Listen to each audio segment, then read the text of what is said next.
Eu sei que é péssimo gravar assim, mas ó, mas é o que temos para hoje.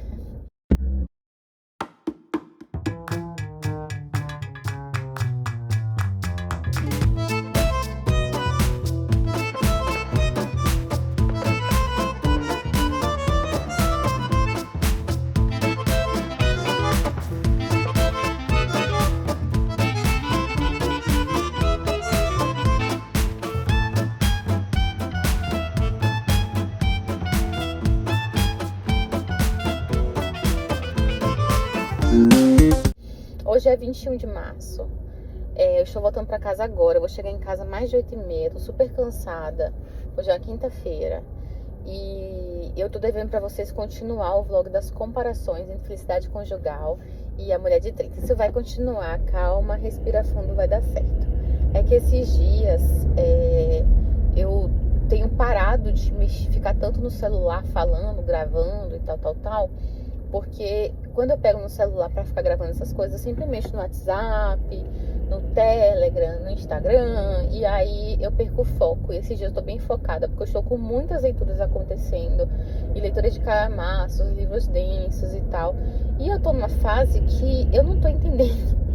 Tá rendendo tudo está rendendo, está fluindo. Algumas coisas atrasadas, mas a quantidade de volume de coisas que eu tô lendo, eu não tô entendendo, tá fluindo. Eu não sei explicar isso muito bem, é uma coisa da minha cabeça, eu funciono assim, e que seja. Mas, voltamos pro foco. Eu vou voltar a falar pra vocês sobre felicidade conjugal. Acho que eu parei felicidade conjugal na hora que a marcha começa a se perder, né? Depois que eles ali resolvem não tocar mais no assunto, não mexer na ferida, não se aproximar do abismo. Então, fica aí que isso eu vou voltar já. É porque eu tenho que fazer isso com o livro na mão, lendo os trechos pra vocês, porque é muito mais interessante. Bem, do outro lado lá, a Mulher de 30 de Balzac, com a Julie, né? Eu comentei pra vocês que começa ali, ela nova e tal, conversando com o pai. Eu também tenho que pegar o livro pra falar pra vocês, mas amanhã a gente vai ter reunião de metade do livro. E eu já tenho muitas correlações pra fazer. Nossa senhora, muita coisa interessante. Eu tô impressionada com a escrita de Balzac, eu não conhecia e eu gostei demais desse primeiro contato. Ele tem algumas coisas que me irritam, porque ele é meio anárquico nas coisas. Eu gosto de simetria de de capítulo, né?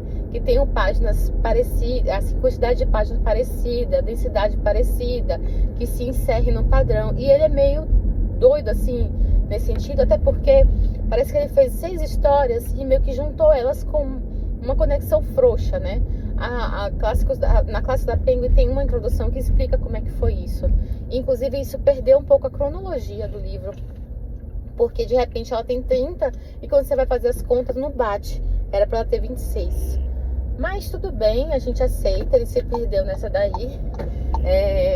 Ele escrevia muito, né? Muita coisa que ele escrevia. Eu acho que isso deve ter algum comprometimento. Mas em relação ao jeito que ele escreve, tudo que ele fala, as frases que ele fala, você quer que ele fale o livro inteiro.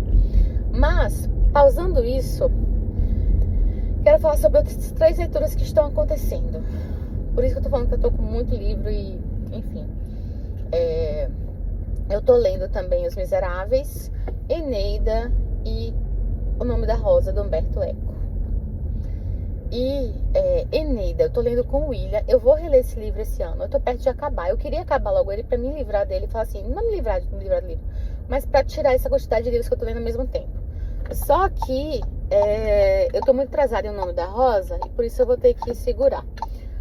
Eu tô lendo Eneida, eu tô adiantada nessa leitura com o William. Até porque quando eu for ler no nosso clube, que vai ler esse ano, eu já quero ter conhecido a história e poder me dedicar a pesquisar e ir atrás de outras fontes. Não ficar presa a tentar entender o enredo, já ter entendido o enredo, né? Por isso que eu já estou fazendo essa leitura antes. Ok. Tô achando uma mistura de Odisseia e Ilíada. Sim, ele parece que porque ele tem a guerra ali acontecendo. Em Odisseia a gente tem violência, gritaria, babado, confusão, tem. Mas na Ilíada a gente vê a guerra mesmo. Então ali na Eneida o Virgílio conseguiu colocar isso. E tem muita coisa de Odisseia, até porque os caminhos que Odisseu fez e Enéas fez, eles são redundantes em alguns pontos, né? São parecidos em alguns pontos. Bem, Depois quero falar sobre Os Miseráveis, como tem sido a minha experiência. Eu cheguei no 25% final agora dele.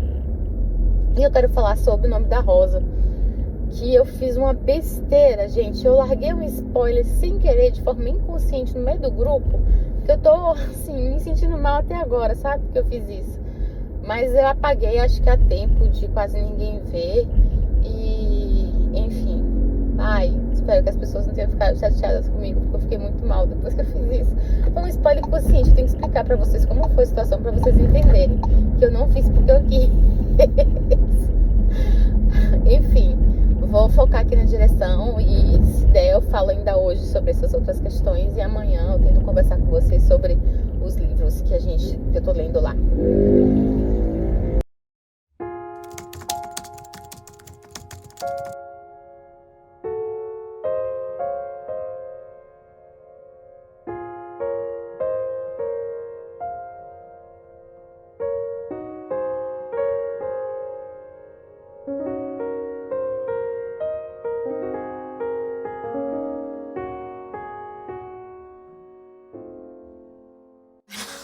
Gente, eu estava aqui lendo o momento em que Deus clama, pede ou questiona voluntariamente alguém para sacrifício. Boa noite. E aí a gente vem sobre a questão do bode expiatório ou bode emissário. Aí eu comecei a entrar em Levítico. Aí eu falei, não, eu preciso pegar René Girard, eu preciso ler. E eu comecei a ler isso aqui, eu fiquei doida. Eu peguei especificamente a parte da Paixão de Cristo, porque ele vai dar vários exemplos de bode expiatório, né? E aí, tô enlouquecida. Quando a gente for ler a Paraíso Reconquistado, eu vou tentar ler isso aqui, porque eu acho que dá pra tirar muita coisa disso aqui. Muito mesmo, tô empolgada. Amanhã eu vou ler uns trechinhos. Amanhã não, né? Quando eu for gravar, não sei que dia eu vou gravar, porque eu tenho terminado, tô ainda aqui no início do 3. Aí eu vou ler uns trechinhos aqui pra vocês, mas, nossa, minha cabeça explodiu, viu?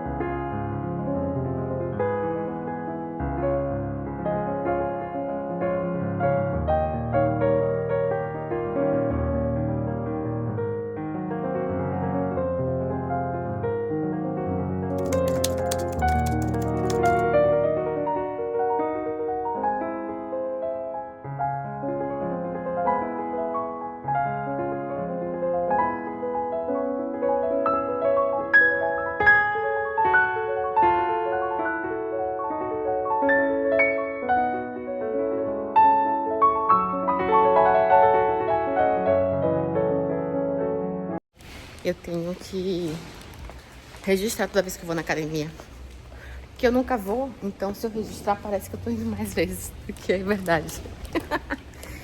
Hoje é sábado e eu falei que ia comentar com vocês sobre Os Miseráveis, né?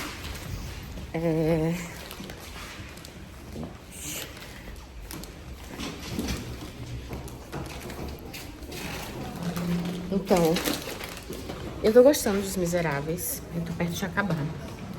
Mas Victor Hugo exagera nas descrições, exagera nas digressões. É um exagero que pra muitos vai incomodar. Pra mim, não me incomoda tanto. Eu até brinquei com as minhas. Você sente que tem uma gordura extra ali, né? Parece um donut açucarado e gorduroso. Você fala, poxa, até ia ser saboroso sem o açúcar se tivesse feito na air fryer, né? Mas tem exagero ali. Só que pra mim, tudo bem. O que me irrita? É um novelão, e eu acho que era um novelão pra ser mais popular. E aí ele joga uns plots de coincidência que parece muito enredo de novela mexicana. Tipo, coincidências muito inverossímeis. E eu não gosto... Falta de verossimilhança é uma coisa que me irrita em livros. Me deixa assim, irritada. E isso não chega a estragar de forma nenhuma o livro, porque a escrita é poética, você gosta, tem frases marcantes, mas não é uma discussão de um monte de frases marcantes. Existe um enredo, existe um porquê dele colocar as coisas ali. Então passa, tá? Passa. Mas dá uma leve agonia. Eu tô no momento, assim, acho que falta 25% do livro. Então, eu tô trocando de perto de acabar, né? Eneida, deixa eu comentar, que parece com Odisseia, tal, tal, tal. Qual era outro livro grande que eu tava lendo? Ah, O Nome da Rosa, do Humberto Eco. Passei da metade dele. Preciso acabar pra essa semana. E aí, o que acontece no Nome da Rosa? Eu não gosto de livro de detetive, de investigação. Não é um tipo de livro que eu gosto. Mas eu acho que é falta de costume, ou eu li livros muito errados pra você descobrir um mistério, sabe? E O Nome da Rosa é um livro de mistério, mas tem todo um enredo muito bem feito por trás. E eu falo isso por causa da minha péssima experiência com a Agatha Christie. Eu tive uma experiência muito ruim com a Agatha Christie, eu li aquele Morte no Nilo, e eu odiei. Achei rasíssimo, achei totalmente verossímil, achei bobo, não gostei. Eu ainda vou fazer mais experiências com a Agatha, mas a minha primeira foi frustrante, digamos assim. E eu já não gostava desse tipo de livro. Um que eu gostei foi aquele o Homem que Odeia as Mulheres, que é The Girl with the Dragon Tattoo, em inglês. Eu li em inglês, então eu acho que em português ficou O Homem que Não Amava as Mulheres. Acho que ficou assim. Esse eu gostei. E aí, Humberto Eco tem aquela investigação, mas você tá dentro de um mosteiro. Tem tudo a ver a parte de arquitetura, se você parar pra notar. Tem um monte de suspeito, várias mortes acontecendo de forma ritualística. Tem muita discussão teológica, de heresia e tal, que são coisas que eu não entendo muito bem, então passo batido, mas isso não estraga a leitura. E a Mônica, eu tô lendo com a Mônica. A Mônica tem pesquisado, ela tem visto um livro de apoio, se é o nome, que ajudou muito. Então tem complementado bastante de forma satisfatória. Então eu tô gostando da leitura. Só que eu acho que eu nunca vi o filme. Mas as mortes acontecem e um dos mistérios é por que essas mortes estão acontecendo. Como? Na verdade, por quê? Como? E existe um mistério lá na biblioteca de algum livro proibido e tal, tal, tal. E quando as minhas estavam comentando, eu acabei falando assim, gente, mas não tem uma história de um filme aí, ou um livro, não sei, não tô lembrando, que acontecia assim, assim, assim, assim, por causa de um livro. E aí eu fui falar, não tem, todo mundo ficou calado. Aí eu fui pesquisar, tipo, qual é a história que acontece isso. E era o Nome da Rosa, então eu sabia o final. Então, por algum caso, que eu não sei como, eu já assisti o filme. E aí eu lembrei do final. Eu tenho certeza que eu não assisti. Não tenho mais certezas, né?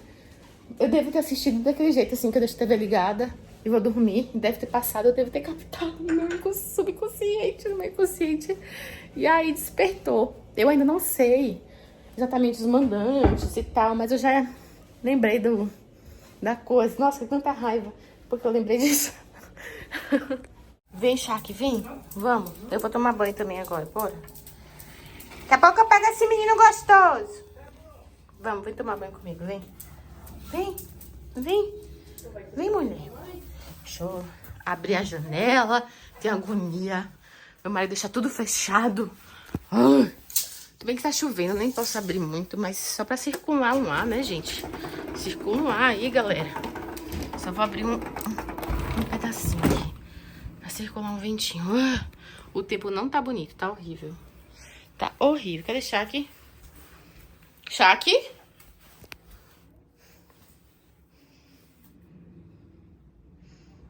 Eu aguento essa cachorra, gente. Ela tá metade aparecendo.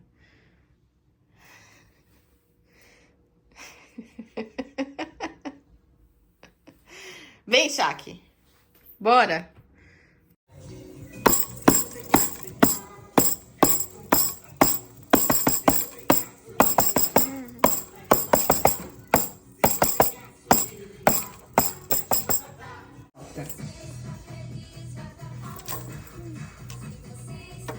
Isso!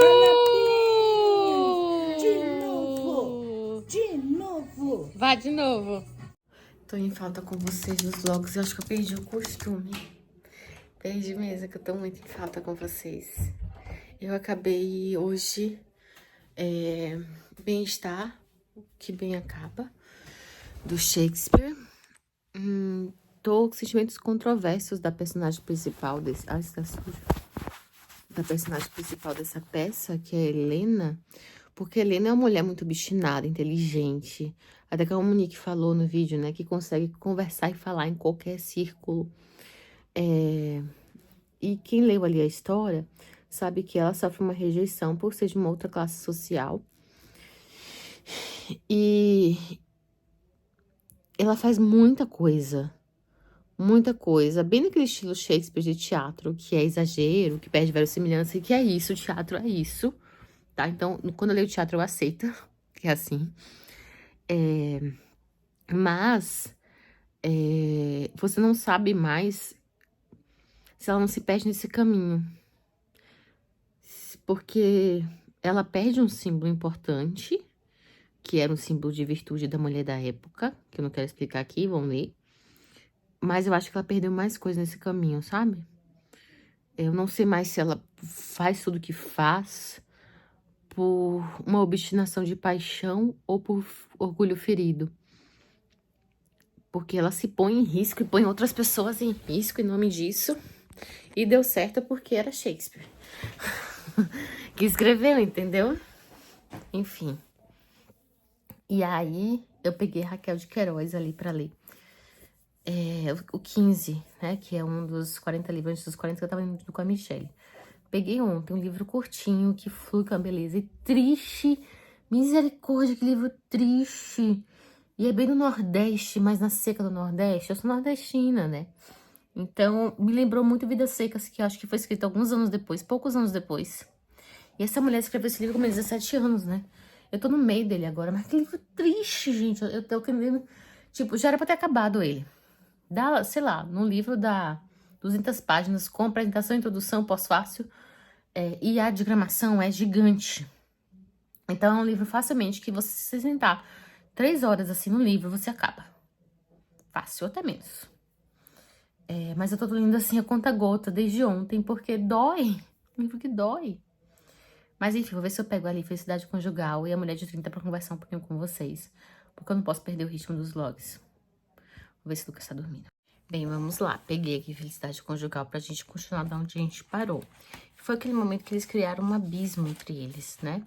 Porque conversar sobre o que tinha acontecido, sobre esse egoísmo dos dois, e que não dá aqui pra falar assim, nossa, mas ele avisou que ele queria e tal, ir pro interior, e nem falar, nossa, mas ele é egoísta, né, querendo viver essa vida, até porque, assim, como é que eu posso explicar?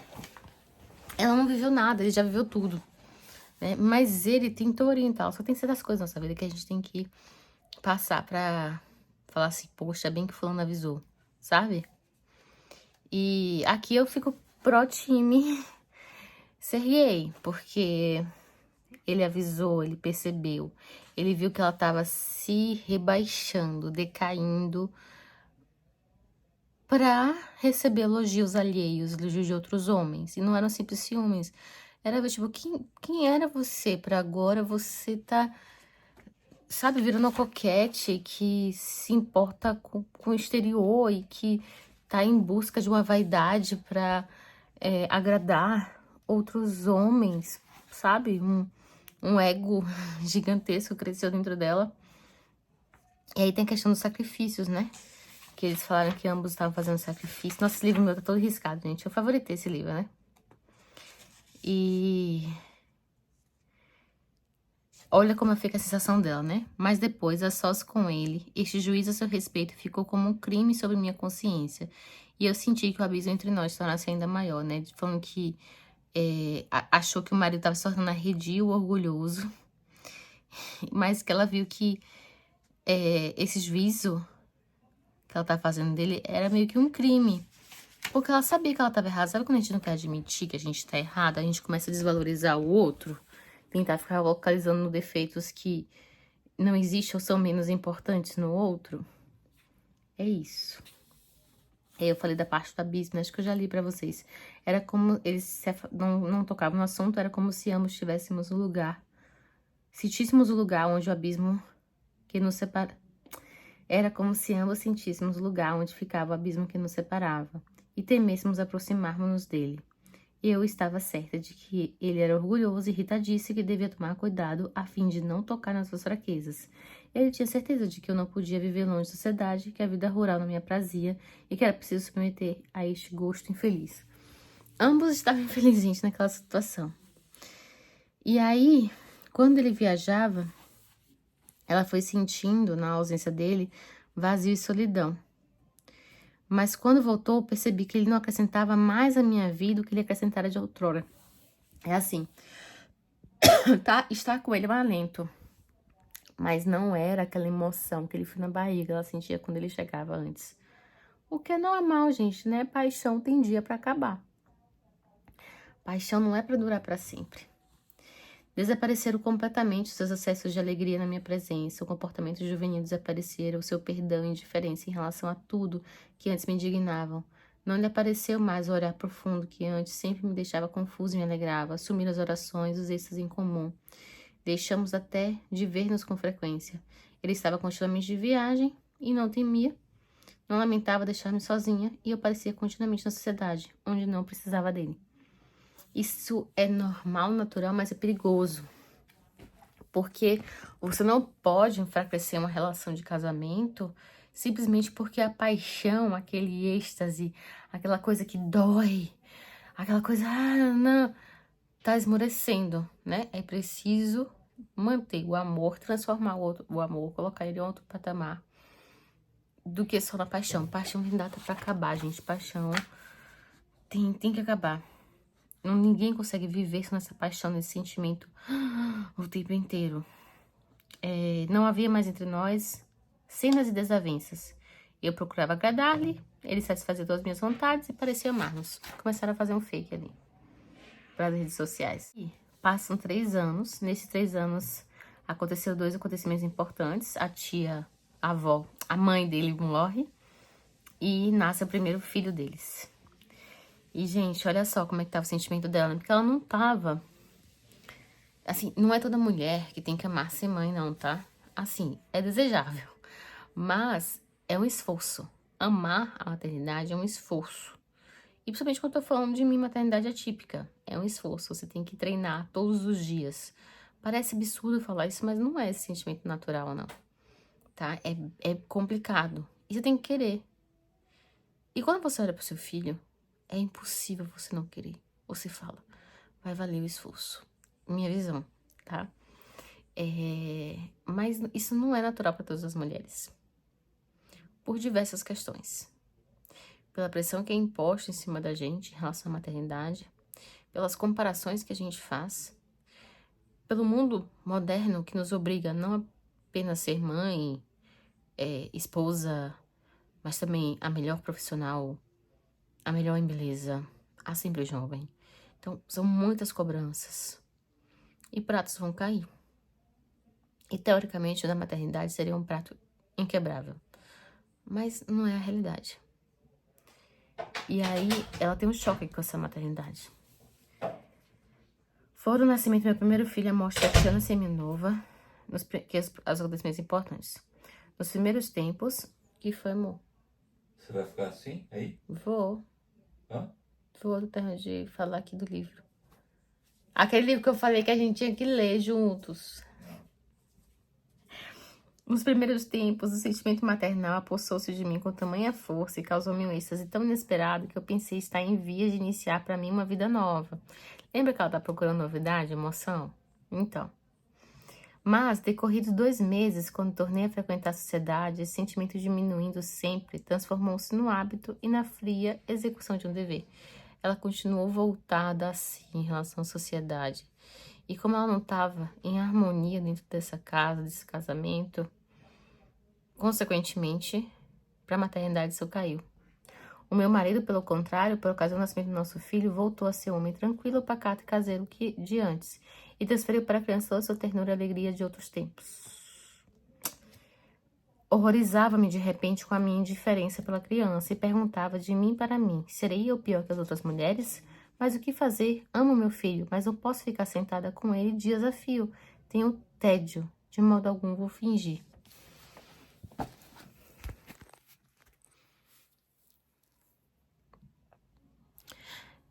Eu também tenho tédio. Eu tenho tédio de ficar. Não ter com o Lucas sozinha. Eu tenho tédio quando eu não consigo descobrir uma forma de brincar com meu filho. Por isso é uma criança típica, ninguém nunca me ensinou isso, eu tenho que descobrir. Eu tenho tédio quando eu descubro que eu não consigo mais ir pra academia, mais cuidar da minha saúde, mais me sentir bela, quando eu não tenho mais vontade de comprar roupas. Porque o tempo todo a gente tá no hospital.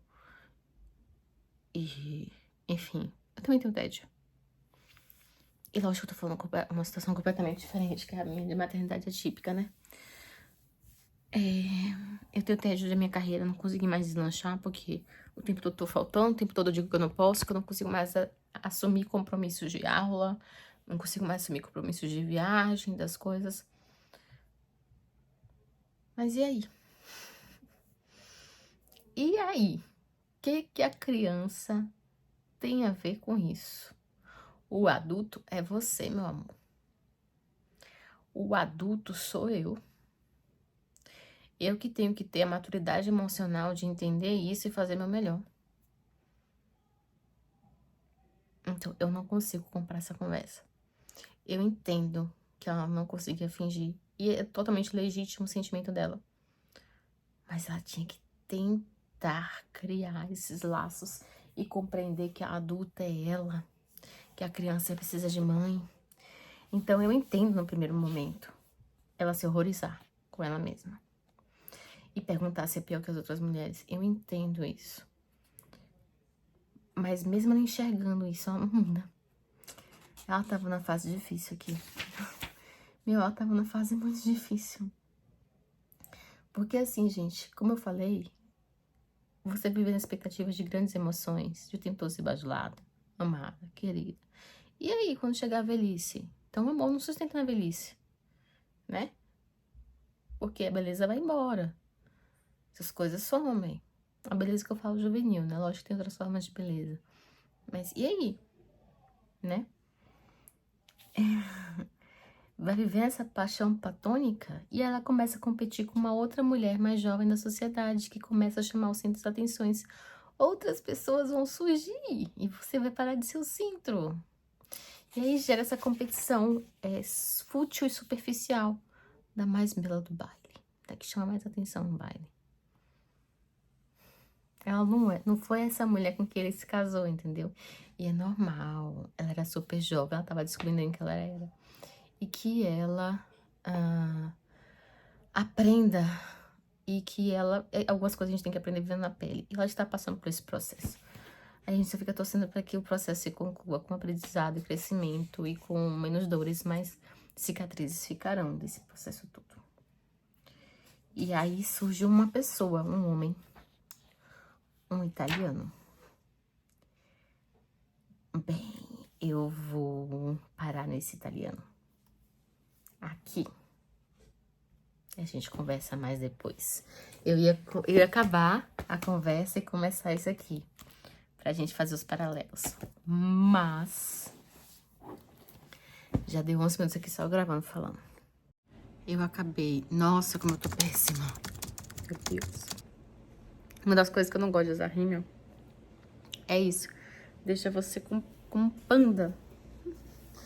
Péssima, eu tô péssima. Mas enfim. Acabei o 15 da Raquel de Queiroz. E eu fiquei, por que o 15? Porque o 15, depois que eu fui entender que era a seca de 1915, né? Por isso que é o 15. Eu não tinha me tocado disso, gente. Shame on me. E aí eu preciso ler um trecho aqui pra vocês entenderem a profundidade desse livro. Ela não é exagerada, sabe? Ela consegue mostrar pra gente todo esse horror da seca, esse desespero da seca, essa fome da seca, de uma forma que toca a gente profundamente, mas sem ser aquela coisa extremamente adocicada que é pra fazer você chorar, mas é uma descrição poética ainda assim, sabe? O sol poente, chamejante, rubro, desaparecia rapidamente como afogado no horizonte próximo. Sombras cambaleantes se alongavam na tira ruiva da estrada. O chão, né? O chão de barro. Sombra ruiva. que se vinha estirando sobre o alto pedregoso e ia sumir no casário dormente de um arruado. Sombras vencidas pela miséria e pelo desespero, que arrastavam passos inconscientes. Não é essa sombra que se arrastava, é a pessoa também, mas entendem isso que ela tá mostrando ali pela sombra? Na derradeira embriaguez da fome, uma forma esguia de mulher se ajoelhou no chão vermelho. Um vulto seco se acocorou ao lado. Seco, sem água, a pessoa seca, magra, defiando, sem água. E mergulhou a cabeça vazia entre os joelhos agudos, seco, magro, joelhos agudos, amparando-a com as mãos.